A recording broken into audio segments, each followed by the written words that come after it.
want to talk a little bit about what dance life means to me. Openly.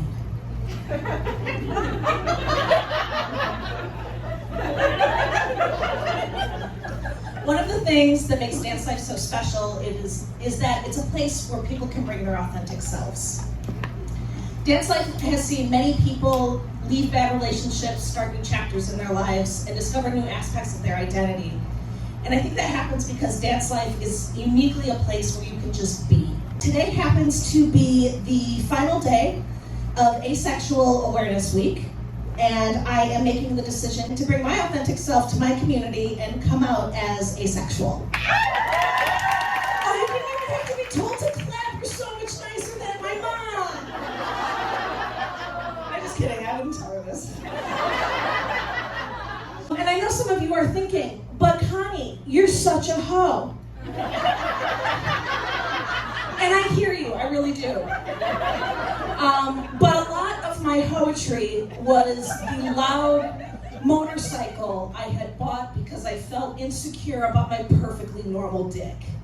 Yeah. I really thought that one was going to get a bigger laugh. I have always been asexual, but it's only been in the past 10 months or so that I've been able to see it because I had a very reductive and stereotyped understanding of what it meant to be asexual. So here's what's going to happen. You're about to get a couple minutes of unsolicited education, which 10 out of 10 times for me, personally, better than a dick pic. For obvious reasons.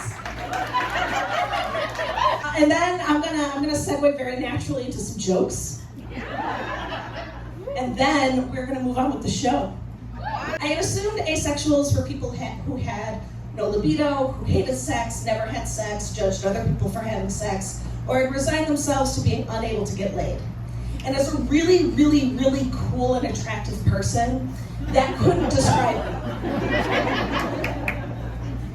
There definitely are asexuals who are sex repulsed or sex averse, and that's a completely valid way to exist.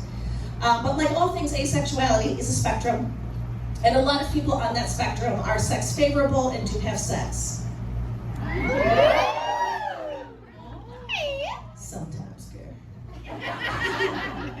But asexuality doesn't describe a person's attitude towards sex writ large or their body's ability to become aroused. Asexuality is an orientation that describes people who don't experience sexual attraction. Now, what is sexual attraction? Somebody please tell me, because it turns out I have no idea. I assumed that sexual and romantic attraction were the same thing, and as someone who is deeply romantic and neutral to favorable about sex, I just assumed that sex is what you do to have a romantic relationship.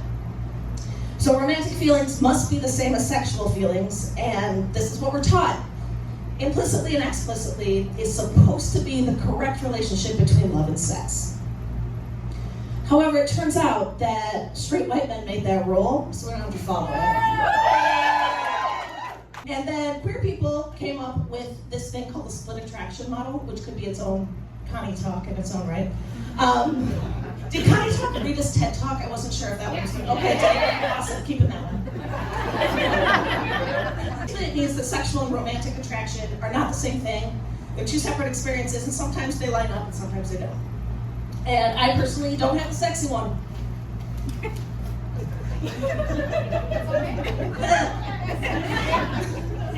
So why am I telling you all this? Does it change anything? No, you never had a shot with me anyway.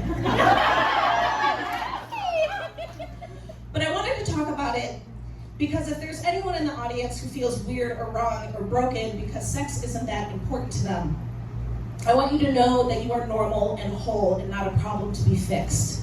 Remember, the coolest person you will ever meet is asexual.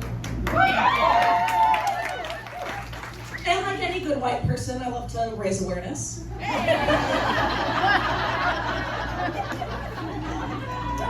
Oh, that one hit harder than I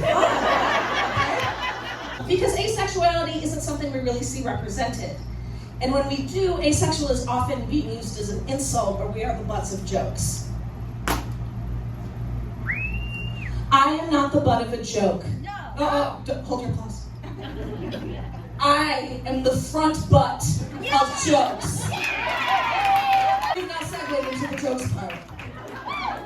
One of the things, as I've been kind of on this journey and figuring out this part of my identity, that really made me go, I guess you got a point there, is that I have zero concept whatsoever of sexual frustration.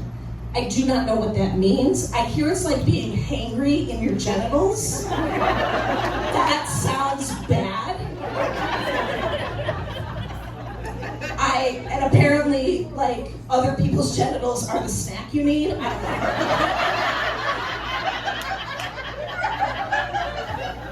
know. I'm not judging, I just don't get it. And I know that a lot of people see sex as a need, but this is something that they need to feel whole and feel happy and feel solid in a relationship or whatever. And that is, again, something that makes me go, really? That's a need? What happens if you don't get it? Because for me, for something to be a need, the stakes have to be higher. Like, I need water to stay alive. I need antidepressants to keep my job. I need to believe in a God so that before I leave the house, I have something to pray to, that I don't shit my pants. Stakes, right? Consequences, life, employment, not shitting my pants again. I feel like I need sex the way I need a 4-course breakfast. Sounds delicious, decadent, sumptuous. Sounds very special. Sounds like it's gonna take a long time. Sounds like it would be rude for me to look at my phone. Sounds like there's gonna be cleanup afterwards. And honestly, I'm good with just a smoothie. I can make a smoothie myself. To be clear, I can make a smoothie myself if the blender plugs into the wall. I can't make my own smoothie on a battery-operated blender.